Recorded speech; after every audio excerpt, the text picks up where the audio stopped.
supporting this effort to move forward an impeachment inquiry into President Biden? I think there are a lot of questions my constituents have about how the president's family made their money overseas, and I think that this process might get us some answers on that. Do you think this is a good thing if politically for you in your district, representing a swing district like that? I'm not really concerned right now about the politics. I'm concerned about the Congress doing their job.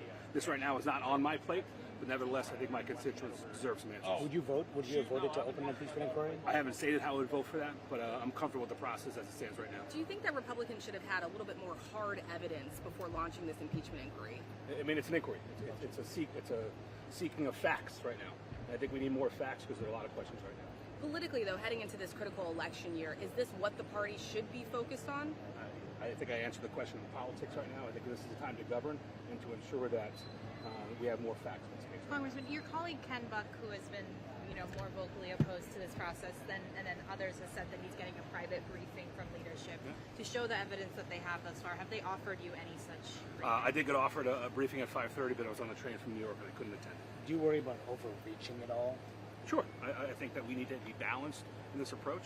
I don't think that impeachment ought to be used as a political tool or a weapon, especially around election year. I think we need to be in a quest for facts, and if we stick to that, I think we'll be on firm ground. What do you think about the timing of the inquiry, particularly as we run into this government funding situation here coming up in a few weeks? Congressman Rosendale has said that he thinks it's a little bit fishy. I'll leave that up to my colleague to speculate and to come to his own conclusion. The timing is probably never good on things like this, but I think, again, if we're just looking for facts and answering questions that a lot of people are asking me in my district, I was home for 6 or 7 weeks.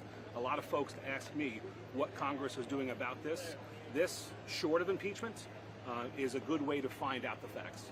So what do you think of the Freedom Caucus's demands about the spending bill, the short-term spending bill, adding a whole bunch of measures, deeper spending cuts? Are you comfortable with the demands that they're making? I think once again we're showing we have quite a diverse district, diverse conference ideologically, and just like the debt ceiling, I think we'll hash out some of those differences. It may take a little time, it may get a little nasty, but I think we'll figure it out. Because even Matt Gaetz has suggested they could vote to oust McCarthy if he puts a CR on the floor.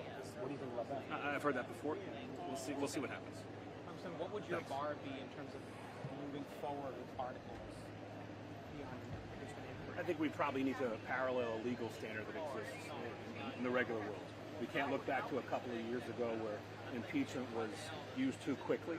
It can't be used politically. It has to be used based on facts and law, and the inquiry does that. You want to see a real crime, is what you're saying. You're talking about I want to see facts. I don't want to come to any conclusions.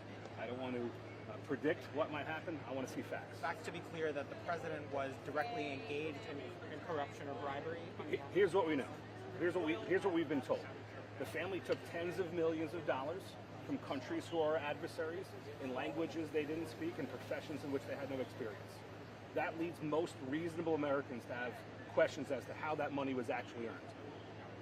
Are you concerned that most of this, the claims and evidence that your colleagues in oversight and judiciary have is regarding the time when Biden was vice president and not during his current role as president of the United States? I think that if we do this inquiry, we would be able to understand what those facts and timelines would be. I mean, if there was a quid pro quo, was it contained to just his prior office, or does it reach his current office? That's a fact that we would want to know. Are you worried at all about how even pursuing an inquiry will play back home in your district? I didn't get here worried about politics. I've served my country in different ways. My family has served in different ways. I'm interested in doing the right thing, and that I think will keep me here as long as possible. Thank you, Congressman. Thank you. Congressman.